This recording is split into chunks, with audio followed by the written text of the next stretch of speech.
to see both.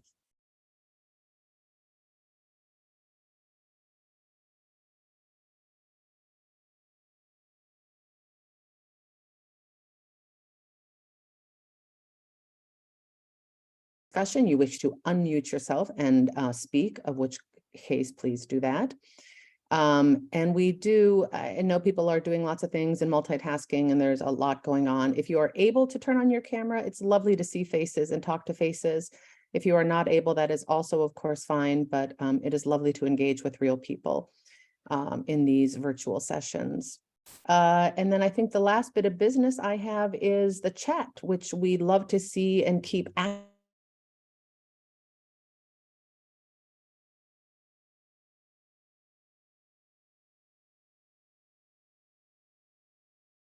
In the chat. So please feel free to use that. Write in your questions, write in your responses in real time as it's going, to keep this conversation active and alive. We are so very excited to host Jeremy Alexander today on the topic of reparations and what do we mean by reparations. He will be in conversation with the Reverend Brian Smith in just a moment. So we look forward to this discussion. We always start our Wednesday gatherings, however, though, with something we call Words of Gathering, which is a way of welcoming and connecting us all. And today we are very happy to have CTS's own PhD student, Jamel Garrett, who is going to lead us in our opening Words of Gathering today. So Jamel, I welcome you. Thank you. First and foremost, I would like to thank Kim Schultz for the invitation, as well as welcome our speaker, Mr. Jeremy Alexander, to our community. Being a stickler for wording, I was asked verbatim to share briefly the specific tradition I come from and my particularity within said tradition.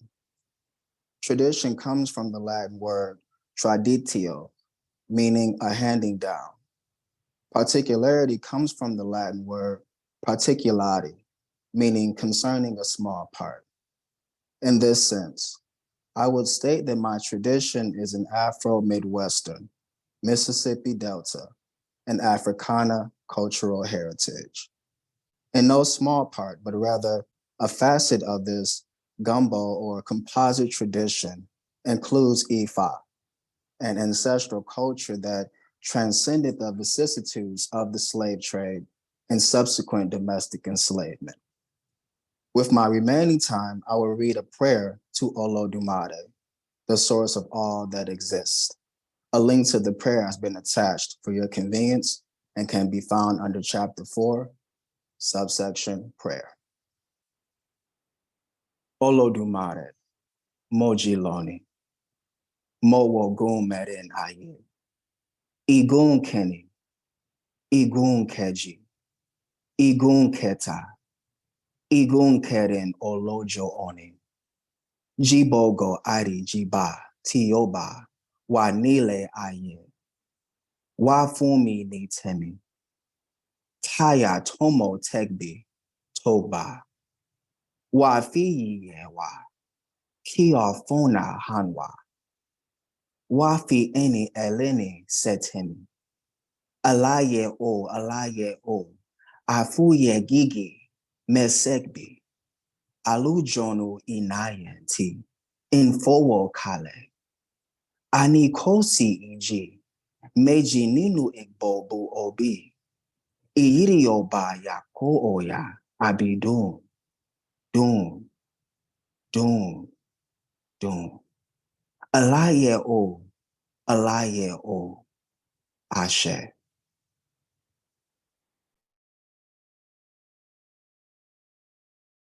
Thank you, Jamel. Very beautiful.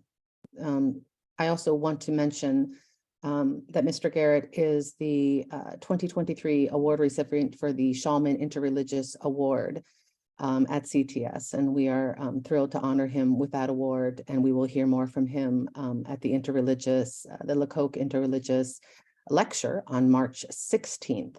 And Jamel will speak as well there. So congratulations to you and thank you for sharing. And apologies for putting in the incorrect link. If somebody wants to reinsert the correct link for me, that would be much appreciated. Just you. for the latecomers, Jamel, who came, I wanted to make sure everyone had that. Thank you so much. You're welcome. Thank you. Let me please now introduce our dear friend and good colleague, the Reverend Brian E. Smith, who will lead us in today's discussion. Good afternoon, friends. Behold how good and pleasant it is when brethren and sisters can gather together in unity. We're so grateful for your presence. Before we have Mr. Alexander to speak, I just want to read a little bit about his background. And after that, you will hear a brief presentation by Mr. Alexander, and then we'll engage in conversation afterwards. Jeremy Alexander currently works as an executive assistant with Georgetown University in the School of Medicine. He has been with the university for 9 years.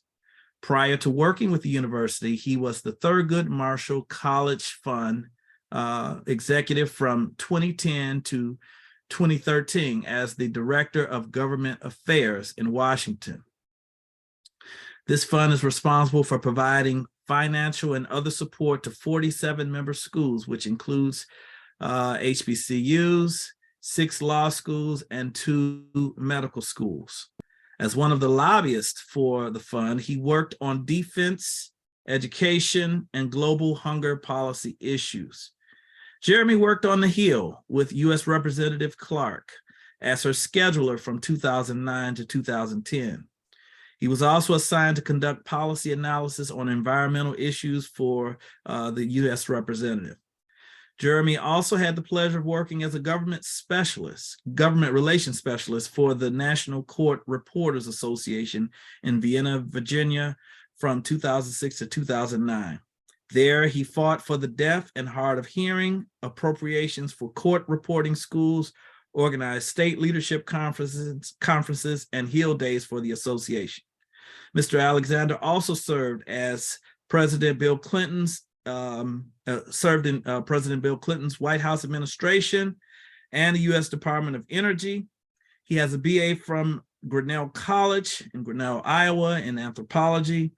He attended the University of London King's College for a program in British politics and public policy, and has a master's degree from DePaul University in interdisciplinary studies, medical anthropology, and public policy.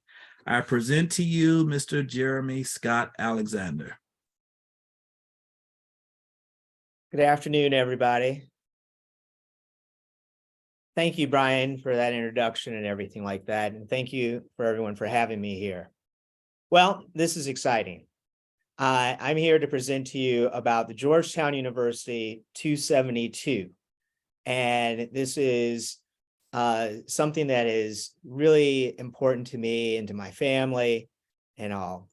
So in 2008, my wife, Leslie, started building a family tree on Ancestry.com once our son, Jesse, was born. In 2014, I decided to do a DNA test of both of my parents. And after they took the test, I took the DNA test, and Leslie did, Jesse did, then Leslie's parents did. And we found that to be the game-changing factor in our family research. And it helped us really to go further back than my great-grandparents.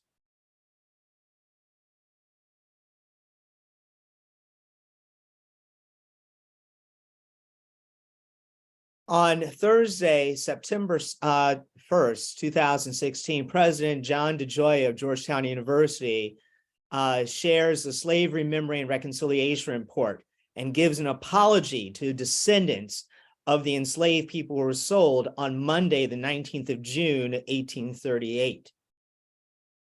I was actually sitting in my office at Georgetown University watching this. I really just couldn't believe that the university found descendants and actually was going to deliver this apology to them to say that they were sorry for having enslaved their ancestors. But one thing to note about this particular date, that this was not the first time that the Jesuits of Georgetown College, back then, now university, sold enslaved people. This, however, was the largest number of enslaved people sold at one time by the Jesuits. Moreover, this would not be the last sale of enslaved people by the Jesuits either. So if some of you are familiar with Ancestry, there's a way that you can send emails through an inner email system that they have. And I received an email from a woman named Melissa Kemp. And she sent this message saying, I really have to talk to you right away. You know, I need to connect to you because we are cousins. You know, we've matched on DNA with each other and everything like that.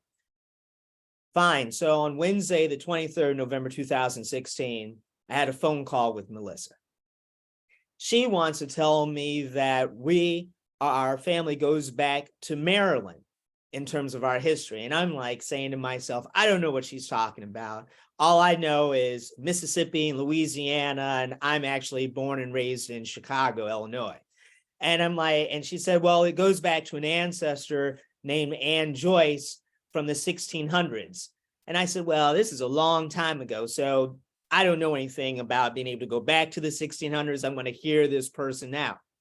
So she goes on to say that we descend from this particular person, and because we're related, because they found my dad's DNA as a match, and they matched with me as well and everything, that I am tied into what is known as the GU 272.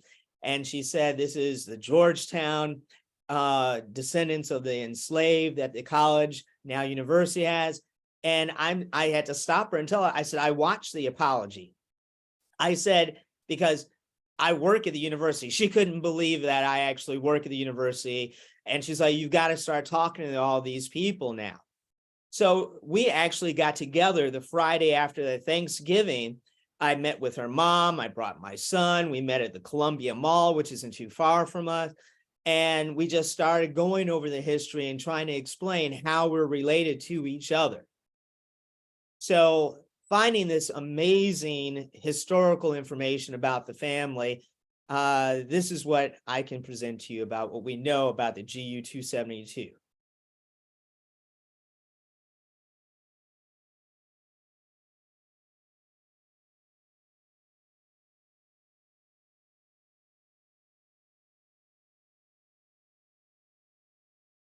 So what we're looking at are, these are two maps of Maryland. And the one on the left about the Jesuit plantations, and you'll see 1, 2, 3, and 4. Those are the main plantations that the Jesuits own. And my family comes from number 1, it's St. Indigo's down here in Southern Maryland in St. Mary's County. And then another branch of the family comes out of Prince George's County here at the White Marsh Plantation, okay? And this is just something I just wanted you to know. And so what they did, though, when the sale happened, they pulled people from all the different plantations that the Jesuit owned and everything like that. So the thing is that this is a part of the contract that the Jesuits signed with Henry Johnson and Jesse Beatty. And the two people, Father Milady and Father McSherry's, orchestrated the sale in 1838 of the enslaved people.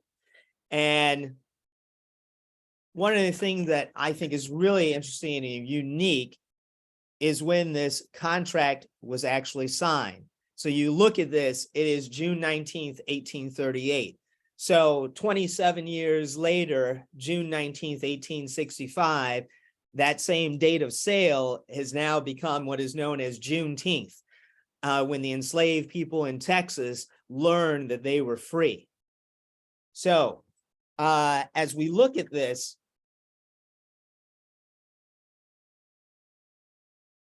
I'm also just going to go back a page because I highlight Isaac, because Isaac is really the first person listed in the bill of sale. And his full name is Isaac Hawkins. And his name is now on a dorm on Georgetown campus's university. Oh, and by the way, the sale was for $115,000 in 1838. And in today's money, it'll be about $4.8 million.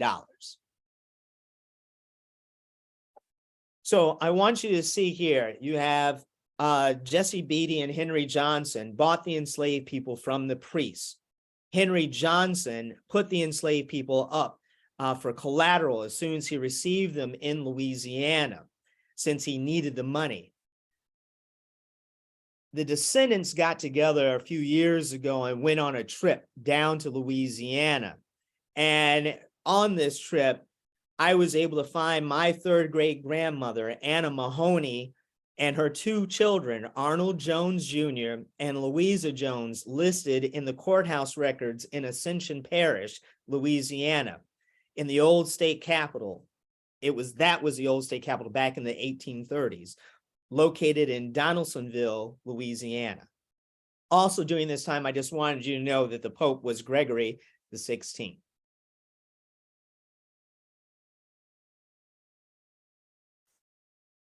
Here, I'm just going to go over the fact that there were conditions laid out by the priests to the people whom they sold the enslaved people to in Louisiana. And the conditions that I really want to highlight is that the priests stated that the enslaved people had to be allowed to practice their religion as Catholics, give them religious days off, and look after them when they're sick. Those are some of the main things I find fascinating. And what's really interesting is that is why my family is Catholic today, is because of this main condition here.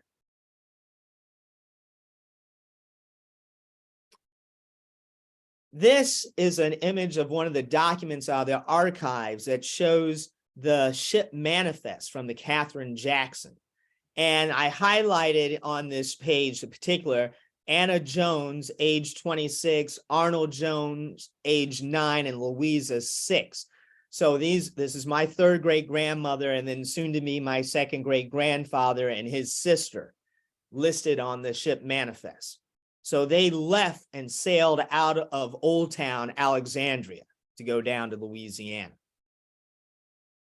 So this story has come like full circle in relation to the state of Maryland, with Anne Joyce arriving in the 1600s in Maryland, down to Louisiana with Anna Mahoney and her children, moving into Mississippi, the great-grandchildren from Anna Mahoney, then up to Illinois, the next generation, to me, moving back to Maryland in 2005, which is 167 years later. Now, this year is 185 years since the sale. There are also 3 other branches of my family on my dad's side, because this comes through my dad's side of the family, who live in Maryland, from my Aunt Lola, my Aunt Janetta, and my Uncle Dominic. Their descendants also live back here in Maryland. So on this next page, you may want to write these names down to see if you might have any in your family.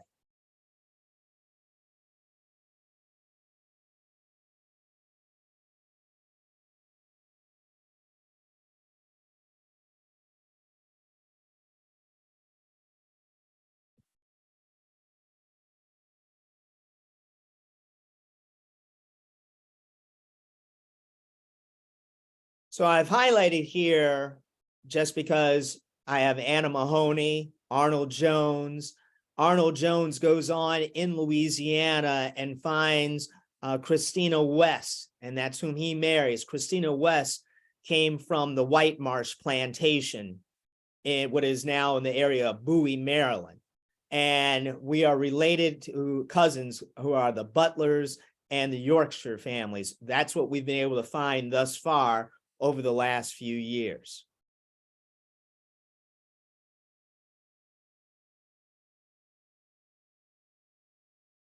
Looking for reparations and what is happening now.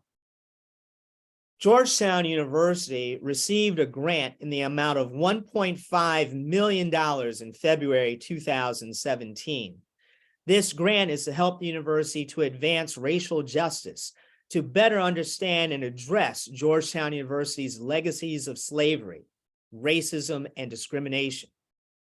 To do this, the grant is to assist the university in establishing a Center for Racial Justice. On the 4th of October 2017, the provost of the university set up a way to submit proposals from various departments on campus to create the institute. The 12th of September 2018, an update from the Office of the Provost. First, the School of Nursing will study the health conditions in communities of color. Second, the Performing Arts and African American Studies will focus on the engagement of arts as activism. And third, the McCourt School of Public Policy will look at public policies and racial justice. On Monday, the 22nd of February, 2021, President DeGioia announced the establishment of the Racial Justice Institute. The Carroll Fund, a new path to atonement by the Chronicle of Higher Education in January 2019, reported that Sean Toole, who was a seminarian at Santa Clara University, did his thesis on the Maryland Jesuits of the 1960s. Toole claimed that these Jesuits sold the land that was used as plantations from where they had sold the GU 272. This money was to be set aside to offer private and unrelenting restitution for its history of slaveholding. The money the Maryland Jesuits got from the sale became known as the Carroll Fund, set aside to finance the education of the poor, mostly Black students in Jesuit schools. The fund was worth about $10 million. In 2019, the Maryland Jesuit province gave lump sum payments to schools of its 10 secondary and pre-secondary schools. The schools vowed to spend the money for needy students. The students who got this money could only use it for tuition. The Maryland province distributed $1 million to each of the schools. The timing of this distribution has raised suspicion that the Jesuits may have cashed out to prevent the GU 272 descendants from making claims on the money. According to Father Kaseki, president of the United States and Canadian Jesuits at the time, stated they divided the money among the individual schools in the context of a national Jesuit restructuring process that will merge the Maryland province with those of New York and New England in 2020. So that's now happened. A student fee. In April of 2019, Georgetown University undergraduate students voted to pay a fee of $27.20 each semester to help descendants of the GU 272 with the goal to raise at least $380,000 per year. Amazing, right? In October 2019, the Office of the President of Georgetown University released a statement regarding the successful vote of the students to require a fee of $27.20. However, the board of directors of Georgetown University voted that there will not be a fee imposed on students. The board of directors had the final say on the student vote. Yet, the university and the board of directors agreed to raise $400,000 per year, more than what the students voted on with the student fee for reparations. So the university is asking its student population, alumni, and anyone who would like to volunteer to give money to for this fund. On Wednesday, the 26th of October, 2022, the Office of the President of Georgetown University announced that the fall 2022 application process for Georgetown University's Reconciliation Fund.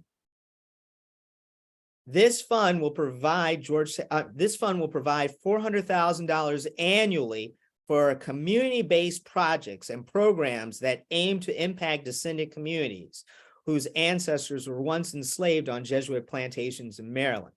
So you have to apply for a grant to get this money.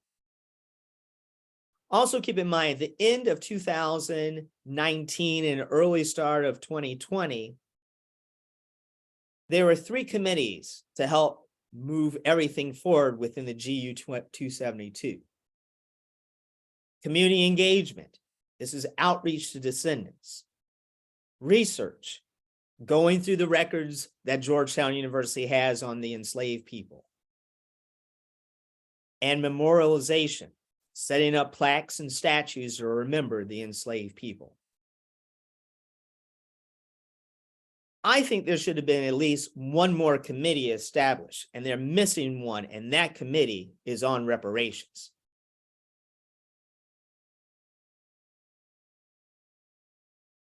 In August 2020, Georgetown University received yet another grant from the Mellon Foundation for $550,000. That is now over $2 million for Georgetown University to use to do a study about its history with slavery. Wow. The university gets tons of money for research, but only offers preferred admissions for descendants of the GU 272. There is no money provided to the GU 272 who want to attend the university. Their financial aid admissions financial package is based upon just the university's blind application process for everyone. I also don't think that there's like a box that you can check on the application to say that you are a descendant of the GU 272. You have to know that you have to contact your university to let them know that you're a GU 272 descendant, or put it in your application statement. So my other question that I have is, what will the university offer to descendants who don't want to get a degree or a certificate, or send their children, if they have children, to Georgetown University? There's case law in the United States for reparations. Belinda of Massachusetts won her case for reparations in 1783 at the end of the Revolutionary War. However, she only received one payment, and then all the other payments to her were ignored by the royal estate. Keep in mind, the royal family sided with the British during the American Revolution, so this gave Belinda her edge to win her case. In the book, Alexander Hamilton by Ron Chernow, Mr. Chernow presents an interesting look at the Revolutionary War. He informs us of a best friend of Alexander Hamilton, John Lawrence of South Carolina, and his efforts to end slavery in South Carolina. On page 122, John Lawrence's proposal, an essential part of the plan, is to give Black people their freedom with their muskets, opening a door to their emancipation. Unfortunately, despite supportive congressional resolution, Lawrence battled in the South Carolina legislature to enact his program proved futile. South Carolina had a special stake in the slave trade, with Charleston acting as the largest point of entry for slaves arriving in North America. Many slave owners joined the revolution precisely to retain slavery.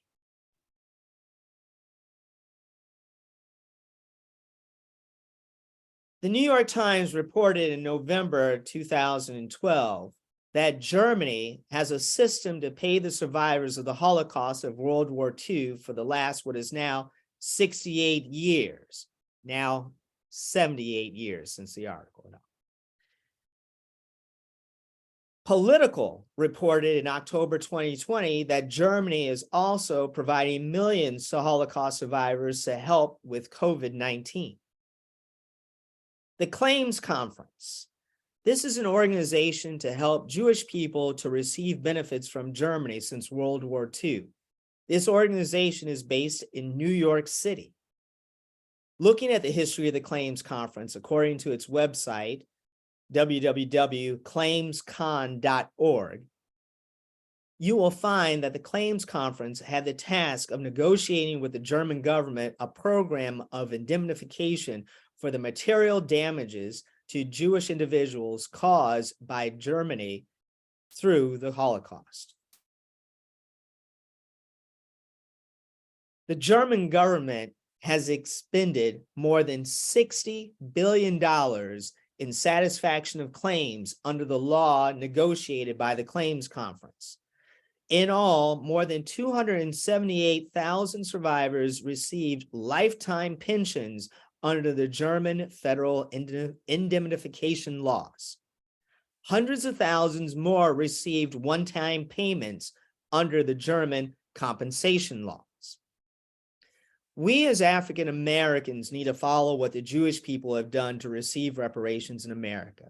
We need to look at the following businesses that have been around since slavery in America: banks, insurance companies, rail companies, shipping companies, and other businesses to sue for reparations. There are companies that continue to thrive today due to their entanglement with slavery in America.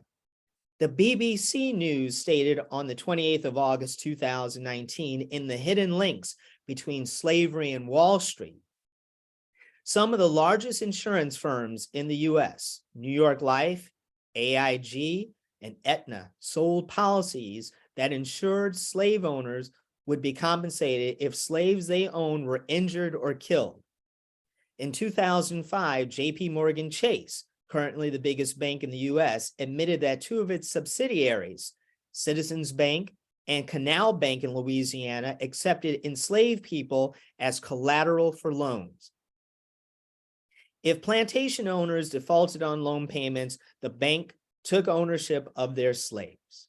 JP Morgan was not alone. The predecessors that made up Citibank, Bank of America, and Wells Fargo among the list of well-known US financial firms that benefited from the slave trade. Brooks Brothers, Domino Sugar, America's railroads also benefited from money earned through slave businesses. The Washington Post reported on Monday, the 27th of February, 2023, San Francisco debates reparations, $5 million each for Black residents. In the 1960s, city leaders demolished part of the Fillmore district, a neighborhood once known as the Harlem of the West, displacing 883 businesses and 20,000 people, most of them Black. Decades later, thousands of people remain displaced, and the neighborhood has turned into a predominantly white enclave of multi-million-dollar homes. Why is all this important for us to know today? One other aspect that the federal government is that it gave land grants to white family starting in May 1862 under the Homestead Act, up to 160 acres of land. This even continued after the Civil War. There are a few Black families that receive these land grants. With the federal government providing lands to white families, allow these families to pass the land to their children to create generational wealth. Not only did the land go to their children and everything like that, they discovered minerals like oil on their land, and they sold that for even more money. Black people have not been able to profit off of land and minerals for generations.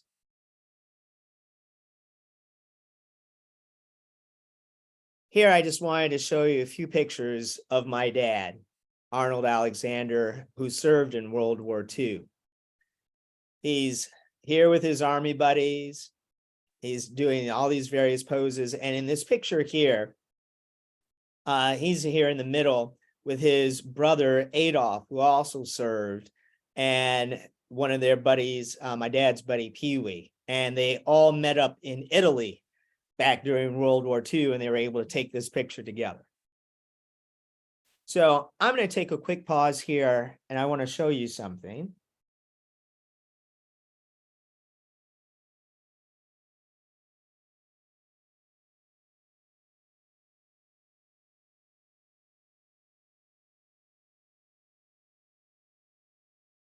I'm a descendant of a slave. I'm a descendant of slaves. It's a good sense of mind just to be able to call their names, to identify, to make them human. Share your Ancestry DNA test. I wanted to know, how far back can I go? We really weren't sure what we were going to find. I received an email from Melissa Kemp, my third cousin, that I was a descendant of the Georgetown 272 slaves that were sold back in 1838. I had to tell her that I actually work for Georgetown University, and she was blown away. My wife, Leslie, began putting the names together on Ancestry Family Tree. This is really unique to have actual names. Most of the times when you look at historical records for Black people, you just may not even get a name, since most of the times we were just listed as. I'm sorry, I don't know what happened here.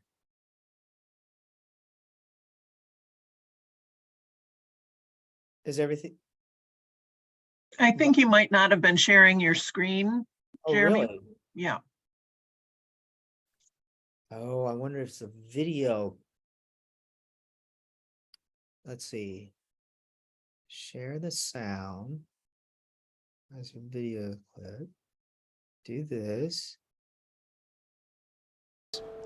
It's a good sense of mind just to be able to call their names, to identify, to make them human.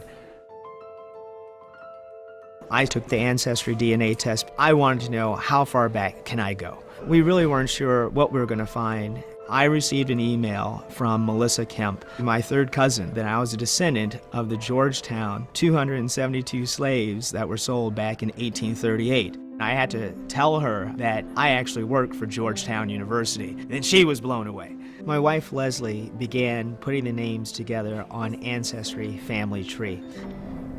This is really unique to have actual names. Most of the times when you look at historical records for Black people, you just may not even get a name, since most of the times we were just listed as property.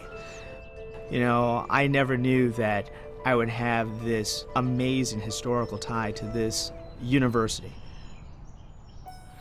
As we seek to more deeply understand our story, we too deepen our understanding of our shared American story. Georgetown University started this research into the Georgetown 272.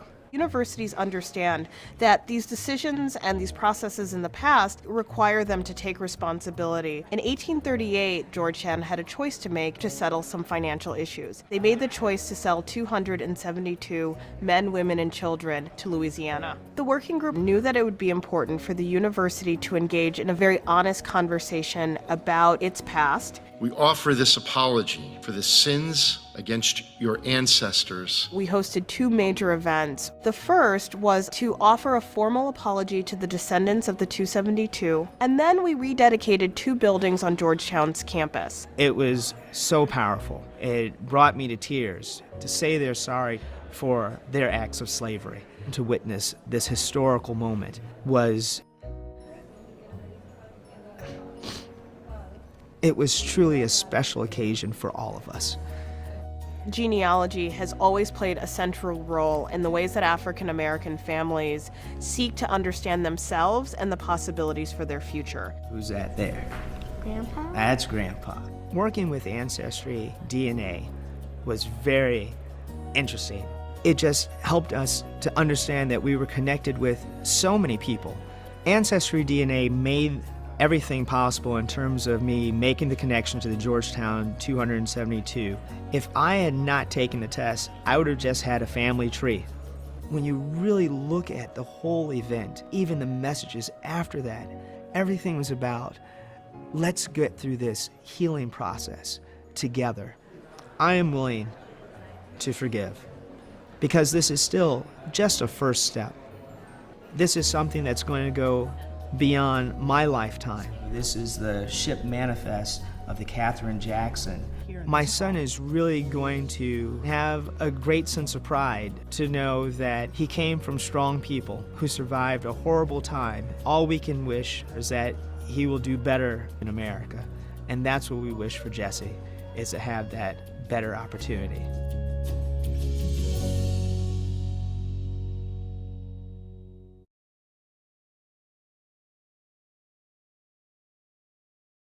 All right.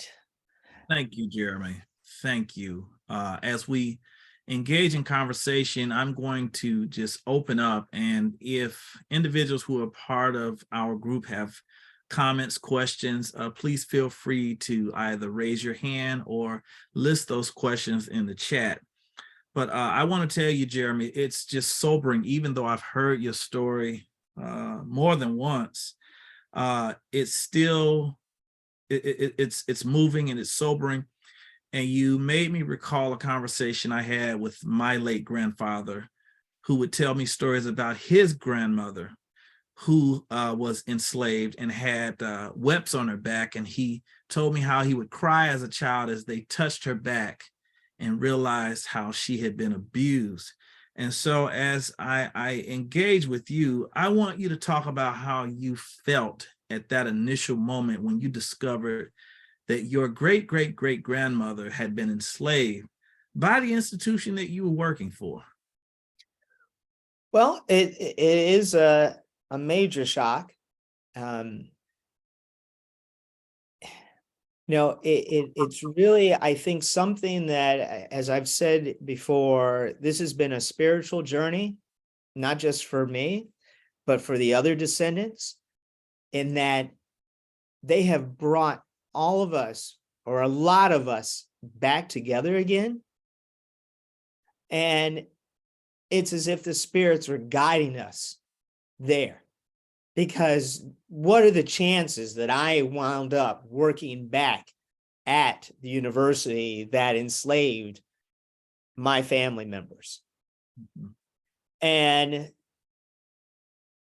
yeah, it's hard to understand that, but I think it's also helped learning the history, and that they actually have her name, and that I can call her name and the others' names and pray for them, because it's like I think of them all the time now. I go, and when it's time at Mass to pray for those who died, I think of them, you know? Mm-hmm. And I think that has been really important to me. And as a man of faith, and you and I have talked about this, the fact that leaders of your faith tradition were responsible for and continue to do this. What are your feelings in terms of your faith and how it intersects and how you observe other people of faith? And if you could stop sharing your screen so we could see, so we could actually zone in, that would be helpful. All right. Just share your feelings, because you were very deliberate in emphasizing to me that the Jesuit leadership was responsible for this. That's correct. It is shocking, again, to learn this, but when you really look, because I mean, I didn't expect to find out that priests actually enslaved people. But as you look back at the history of America, that's exactly what people did. Everybody did this. They participated within enslaving people. So it's not just the priests. We've now also found that the nuns, had their own enslaved people based upon their organizations within the Catholic Church. So everybody had enslaved people. That's just how it was. Because let me also give you this information, that there wasn't a tuition charge at Georgetown College. It was all based upon what tobacco products and the cotton that the enslaved people raised on these plantations, based upon them selling that to help keep the college going forward. But this sale happened is because they needed more money. They really needed more money. So that's the whole process. This is the way America functioned. Let's talk about money, because you spent time in your presentation talking about reparations. And I want to ask you, what do you say to critics that say that they aren't responsible for the actions of their ancestors, and that, we should just get over the past and just move forward? Well, what do you have to say? It's what I said. It's that the people who had enslaved people were given land. Even people, actually, I also wanted to point out that people also received land after they served during the Revolutionary War for fighting for the colonies. They got land. And so even back into the 1700s, people were given land by the federal government. So to be able to pass that on for generations, that helps a lot. We don't have anything like that to give to our children in terms of generations of land and all these acres. Some Black families might have some of that still, but not a whole lot. So it is relevant for today. I mean, especially when you see that we can make the connections that businesses from the time of slavery in America still exist today. And so they're in existence. They're profiting off of people today. So I think it is relevant for us to have this discussion. And I think it's great that San Francisco, the city of San Francisco, it's considering paying people $5 million. $5 million per person, that is a life-changing amount of money. And of course, as we talk about reparations, it's about money. And Pastor Art Cribbs gives an interesting comment where he says, when we talk about slavery, we focus on the absence of payment, that is for the enslaved. But today we have people working for wages too low to meet basic needs, including a minimum wage of $15 an hour. That too is slavery when you can't buy food, pay for housing, etc.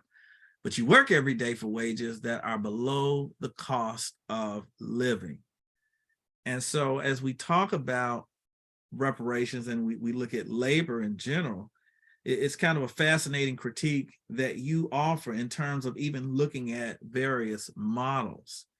And you talk specifically about the corporations here in the United States, and you do a comparison, I guess, with the German government. I want to circle back to what's happening specifically in your context. Number one, what is happening with the other descendants? You are in contact with them, yes? Yes. So we have a Descendants Association. And through the Descendants Association, one of the things, if you so choose to do, what I've actually done is to get formally verified by the association, where I have submitted they have my DNA information, they have my tree from Ancestry, and I've submitted all the other documentations about who we are to be listed within the GU 272's association as a verified member. So I look at it like this, that if there is going to be some sort of reparations or anything in the future, it's already been proven that we know, and they know that I can go back for generations and trace this. So the other thing that's happened is that there is the, I'm just going to give you the name of it. It's called the Descendants Truth and Reconciliation Foundation. And what this foundation is going to do, starting in 2026, is, I think, really going to help us more financially, because they're trying to raise, this is now Father Kosecki, whom I mentioned in my presentation, is no longer the president of all the Jesuits for the United States and Canada. He has taken on the role of being the main contact person, the main Jesuit, to raise funds to get to $1 billion for this foundation. And they said that during this fundraising time period will be all the way till 2026. And I'm like, that's great, because by that time, my son Jesse is going to graduate high school and will be going to college. So I'm really hoping that this fund will help us out to be able to send our children to undergrad as well as graduate school. Thank you. We have a question from Lori Taylor. Yes, hi.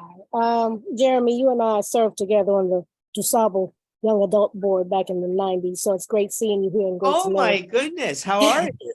Good, and great to know that this is part of your history. I'm doing well, that I'm glad to see you here, and I wanted to ask you with regard to the confronting the companies or actually a call to action, so to speak, with these companies that were around since slavery. Laura, you're a bit muffled. Can you move a little bit? You're a bit muffled, your voice. Okay, I have on earphones, so I'm not sure. Is that better? That's perfect right there. Okay, all right. Given that the call to action that you're speaking of with these companies that were around since slavery, that we may be able to,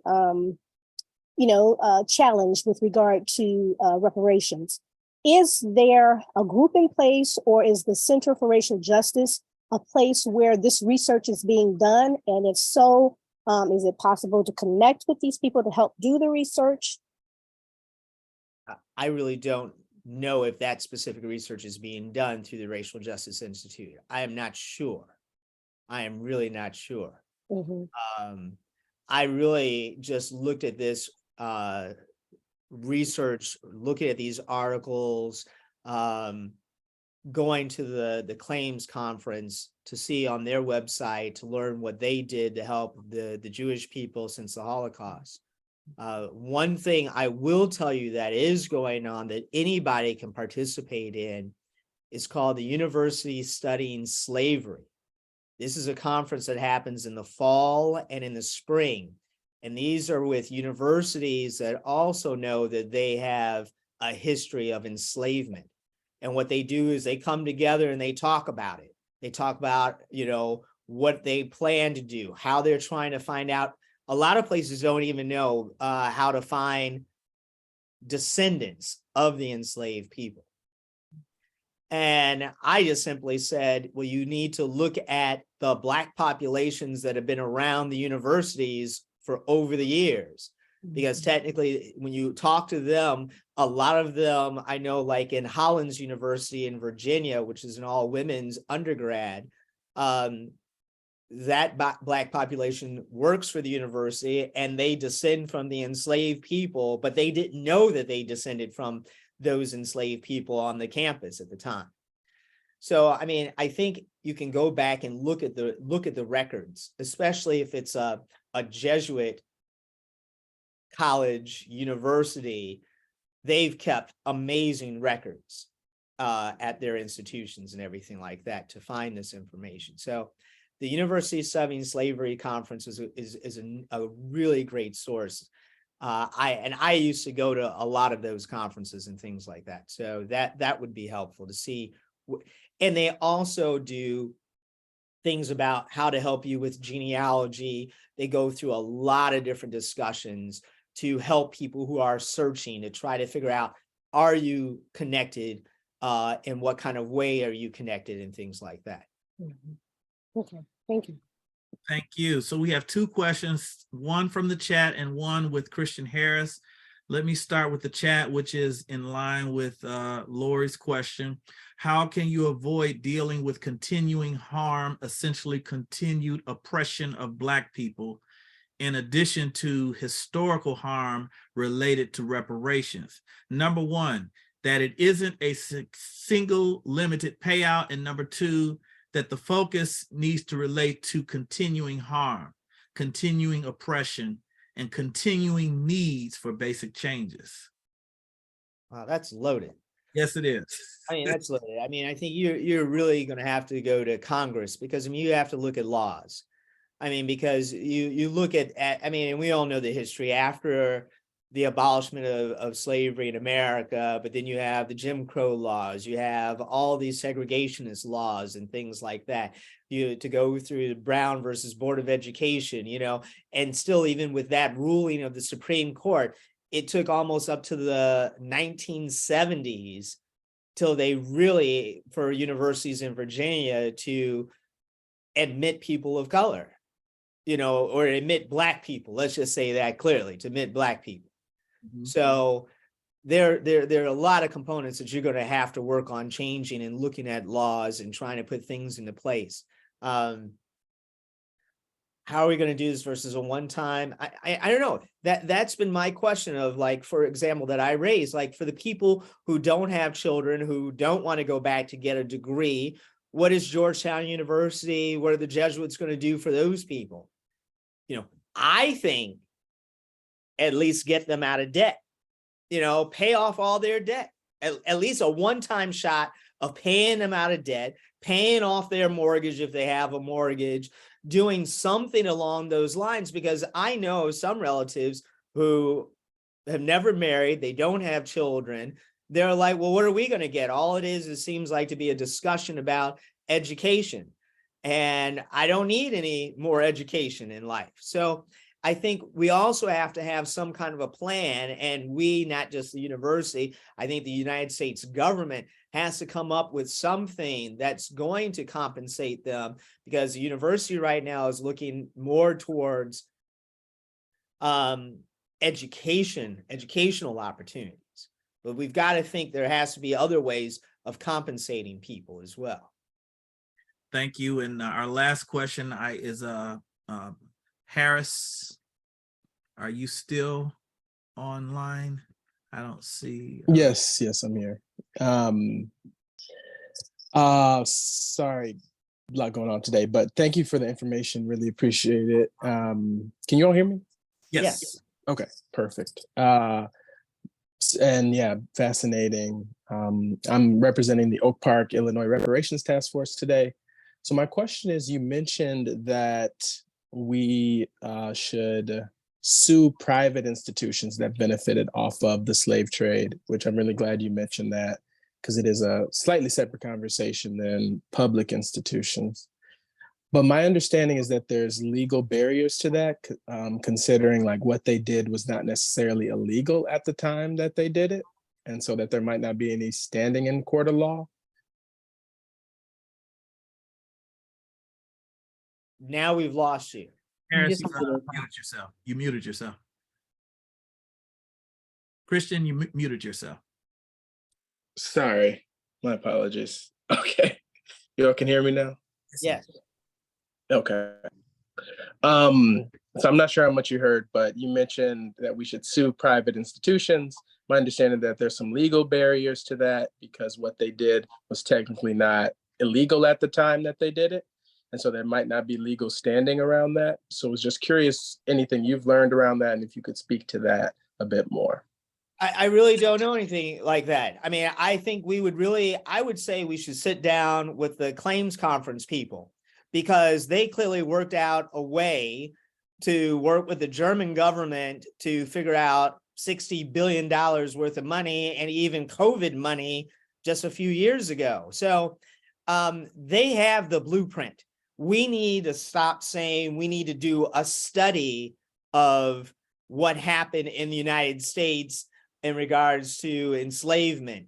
There are more than enough studies. There are more than enough books out there. There are more than enough people who know this particular history. And now more people, thanks to Ancestry.com and other similar services, can trace their roots back now and make and find a claim and prove that they are tied to people who are enslaved here in the United States. We just really need to say this is what needs to happen. I think really going to the leadership of the claims conference to sit down with them, I think would be the most beneficial thing for everyone to move forward. Thank you. Appreciate that. Thank you very much for this outstanding and compelling presentation, Mr. Alexander. I'm certain that we will continue in some other format, and thank all of you for participating. I'm going to now turn over this entire program to my colleague, Kim Schultz, as we close. Thank you both so much for that very enlightening and important discussion. We are so happy to have you join us, Mr. Alexander, and sharing that with us. Just as we close and finish out here, just any quick announcements. There's one from CTS that I would like to share, which is that we are presenting the Andre Lecoq Interreligious Lecture and the Shulman Award, as I mentioned, our award winner earlier, on the 16th of March. It's a virtual session. The link is in the chat to register. You do need to register, but it is free, of course, and there is a link available. So please join us on March 16th if you are able. And unless any of my other colleagues have any other announcements, I think we will leave it with there. I see Jeremy has shared some links for folks who want to grab those out of the chat. And we will also have this conversation available on our homepage on the CTS website very soon. We thank you all so much for joining us and enjoy the rest of your day.